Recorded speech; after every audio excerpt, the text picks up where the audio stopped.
I can't breathe. Today's question comes from my website. I have a website.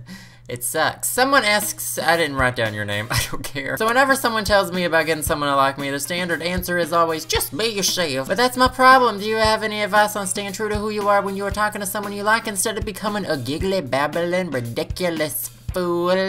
So sometimes we act like idiots and we need to ask ourselves, why am I such an idiot? It is indeed a question I have had to ask myself a lot. So I looked up some tips for staying natural around a crush. The tips are on my screen right there. And most of these tips were awful. Make sure you're being fun. Don't talk too much about yourself. Don't talk too much about him.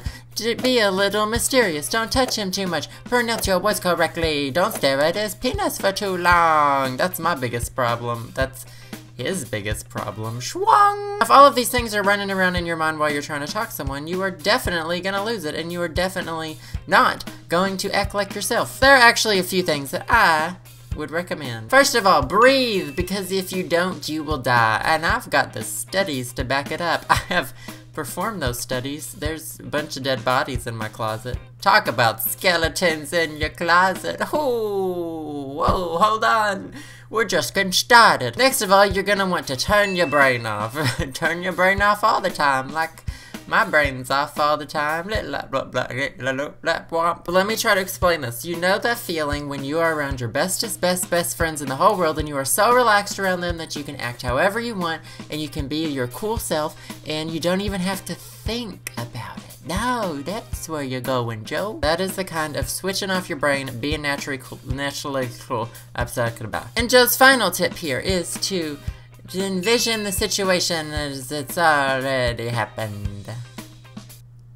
My brain is definitely off. Usually the reason I get nervous about things is because I do not know what to expect from them. So what I do is I close my eyes and I imagine the situation, not necessarily a location or a time or a place, but I just imagine it going well and me conquering the world like a proud and independent young woman. However, there's a fine line here. You do not need to obsess over the situation to where you psych yourself out. But for me at least, when I have confidence in myself and the situations I'm gonna be in, then I have confidence in my words and my actions that I do. I can confidently do the robot because I've envisioned me going good. What?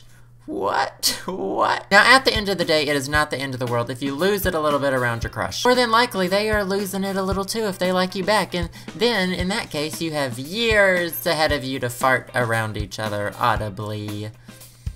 That's what you do in a relationship. If you guys have any more tips for staying cool around your crush, let me know in the comment section. And as usual, you can leave questions for future videos in the comment section or on my site at cupofjoeshow.com. I will see you guys Wednesday. What if in every video I had this coming out of my nose and I never mentioned it?